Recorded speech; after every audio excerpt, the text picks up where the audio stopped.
En nuestro regreso del Trastevere al centro histórico, descubrí una plaza poco frecuentada por el turismo, el Campo dei Fiori. La plaza fue en su pasado, una popular feria de equinos, y un sitio de ejecuciones públicas. Ahora, el campo aloja un gran mercado de verduras. Sin embargo, lo más importante para mí, es que aquí, Giordano Bruno, condenado por la Inquisición, fue ejecutado en la hoguera en 1600. Su estatua fue levantada en 1883 por Ettore Ferrari. En este viaje a través de la extraordinaria historia de la fe cristiana, decidí homenajear a Giordano Bruno, empezando desde su punto de duda. Cruzamos al Ponte Vittorio Emanuele II con vistas al Castel Sant'Angelo, para reunirnos con nuestro guía en la entrada de los museos del Vaticano.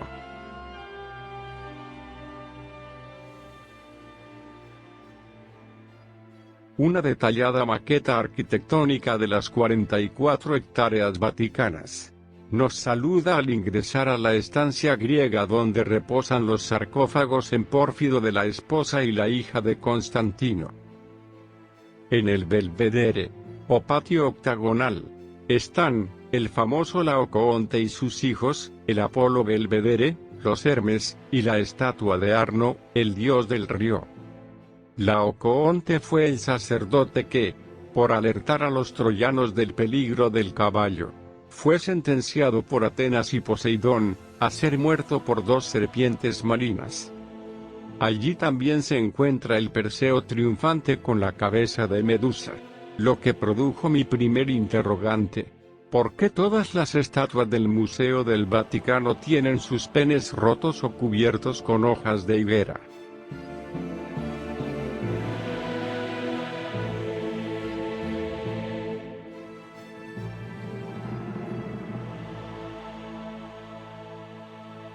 Nos reagrupamos en el patio de la Piña, donde reluce la esfera dentro de esfera de Arnaldo Pomodoro. Esta fascinante estatua, en la forma de un enorme globo fracturado, muestra en su interior otra esfera agrietada por donde puede verse otra más. Simboliza la frágil complejidad de nuestro mundo. Una fila de galerías comienza con la Galería de los Candelabros, decorada con pinturas y otras obras que tienden a pasar desapercibidas debido a la miríada de otros fascinantes objetos. 2 obras notables son los frescos El triunfo de la historia, y El acuerdo entre la religión y la ciencia.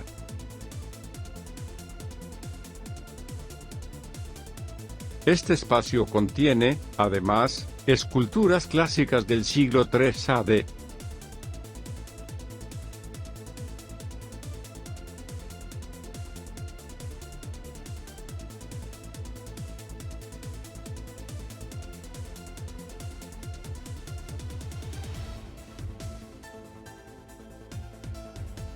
La Galería de Tapices exhibe trabajos creados por Rafael Sanzio, por comisión de León X en 1515, y producido por fabricantes de tapiz belgas entre los siglos XVI y XVII, producidos inicialmente para estar colgados en la Capilla Sixtina, fueron trasladados a la galería en 1838. El más impactante de todos es la masacre de los inocentes, que ilustra cuando el rey Herodes ordenó matar a todos los niños de Belén.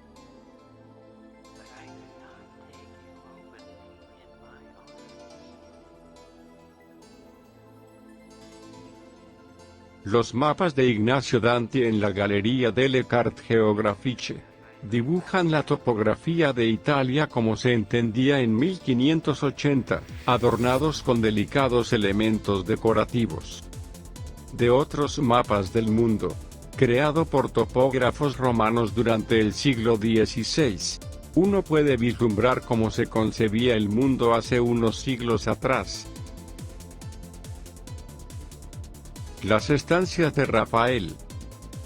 El Papa Julio II encargó las pinturas a Rafael y sus aprendices en 1508-1509, al mismo tiempo que su feroz rival Miguel Ángel trabajaba en los frescos de la Capilla Sixtina. Rafael y sus aprendices pintaron obras celebrando la historia del papado y los orígenes de la cristiandad. Con los honores que recibieron los primeros trabajos, Rafael se atrevió a pintar a un Miguel Ángel lloroso de envidia en su escuela de Atenas, su obra más conocida. La estancia de Constantino fue dedicada al primer emperador que reconoció oficialmente la fe cristiana. Aquí, las pinturas representan episodios de la vida del emperador. Con los frescos en la estancia de Heliodoro, se propuso documentar diferentes episodios históricos desde el Viejo Testamento a la historia medieval, y la milagrosa protección otorgada por Dios a la Iglesia. La estancia de la Signatura dio lugar a las pinturas que impulsaron la fama a Rafael, marcando la cúspide del Renacimiento.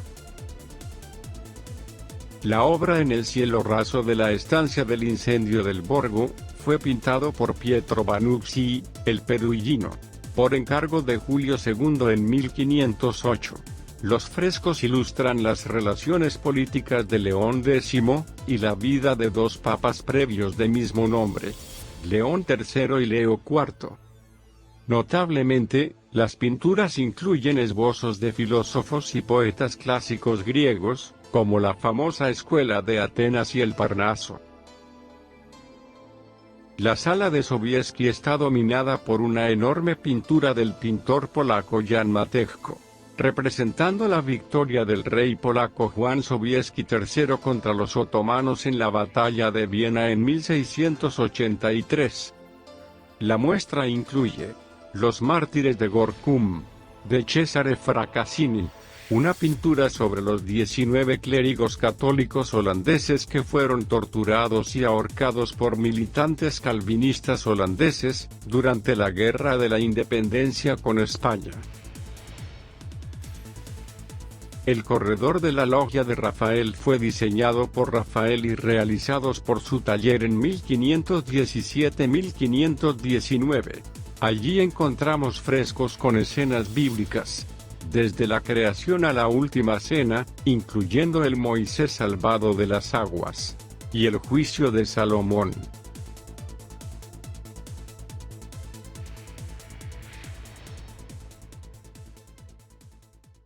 Y llegamos a la Capilla Sixtina, donde el Colegio de Cardenales elige a un nuevo papa rodeados por las más significativas obras de arte de la historia. La Capilla Sixtina fue construida en el siglo XV por el Papa Sixtus VI, sobre el diseño del arquitecto Baccio Pontelli. Los reconocidos frescos de Miguel Ángel Buonarroti ilustran las historias de Génesis, Sibilas, Profetas, y Jesucristo. Muchos artistas del Renacimiento contribuyeron en la realización de tan extraordinaria obra de arte, pero es Miguel Ángel el artista principal a quien se le atribuye el mérito.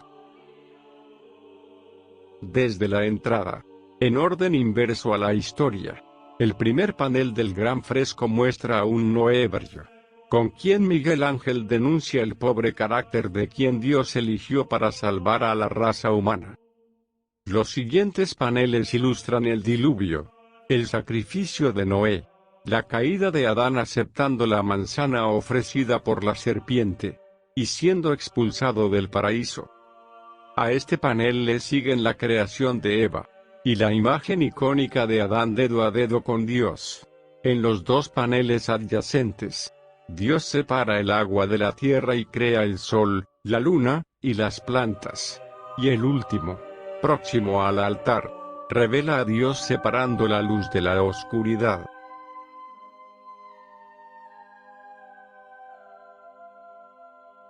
El magnificente fresco del juicio final, en la pared detrás del altar, fueron realizadas por Miguel Ángel para reemplazar una pintura de Perugino.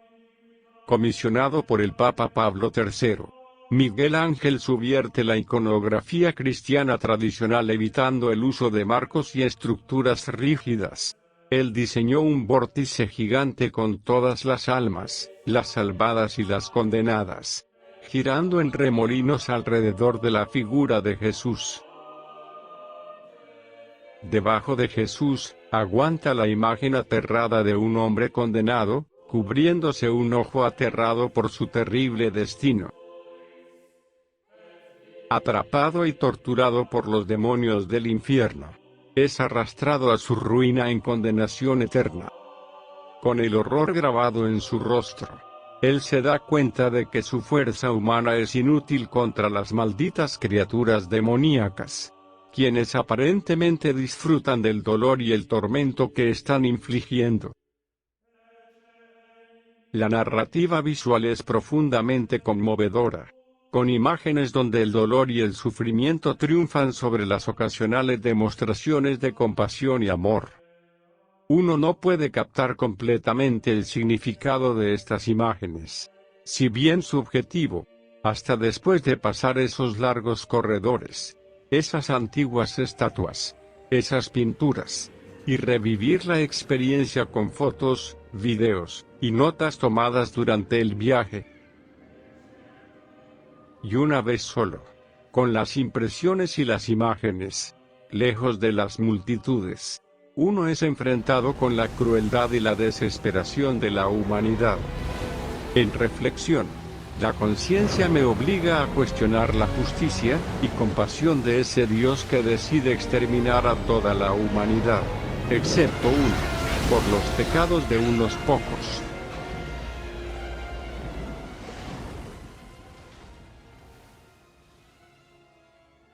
Antes de entrar en la basílica, escapamos furtivamente a la pinacoteca, solamente para poner una mirada rápida a un trabajo incompleto de Leonardo da Vinci, el San Jerónimo en el desierto, que, según la leyenda, una sección fue descubierta usada como tabla de mesa, y la otra usada como asiento de un taburete.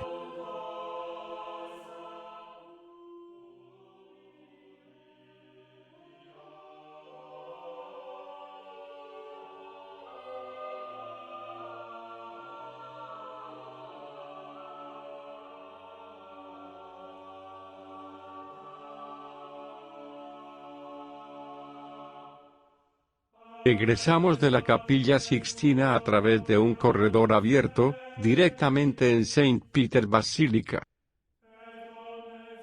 La experiencia dentro de la basílica me dejó una mezcla de emociones difícil de expresar. Navegando por la nave entregué mis sentidos a la imponente colección visual de símbolos, artefactos, y entramados. En todo lo que vi encontré algo nuevo para enriquecer lo poco ya aprendido. A pesar de su historia y sus controversias, el lugar tiene ese poder transformante que provoca la mente e inflama el espíritu. Como lo sintiera frente a la tumba de Galileo y los corroídos ladrillos del Coliseo, sentí la compulsión incontenible de tocar esos objetos de tal significado histórico. Quedar transportado al pasado. Casi como estrecharle la mano a Bernini, a Rafael, o a Miguel Ángel. Alcancé el clímax de mi experiencia, al encontrarme cara a cara con la Madre de Cristo, en la maravillosa obra de Miguel Ángel, La Piedad. La plaza de San Pedro se expande delante de la basílica, diseñada y construida por Gian Lorenzo Bernini entre 1656 y 1667. La plaza está flanqueada por dos corredores ovales con columnas dóricas gemelas. Desde el techo de los corredores, estatuas de los santos contemplan la incesante corriente humana visitando el lugar. Volví mi vista hacia la entrada de la basílica, y por alguna extraña razón, vino a mi mente el fresco de Rafael retratando al Papa León I poniendo freno a la marcha de Atila el Huno. Luego de más de 500 años, desde que Miguel Ángel y Rafael con otros artistas enriquecieran con su arte esas paredes y esos cielos rasos, uno se ve forzado a mirar alrededor, mirarse uno mismo, y preguntarse, ¿y yo, qué soy? ¿Soy yo un producto de evolución química? ¿O soy una creación divina incognoscible? ¿Dónde estoy? ¿Estoy en el paraíso? ¿Estoy en el infierno? ¿O en ninguno de los dos?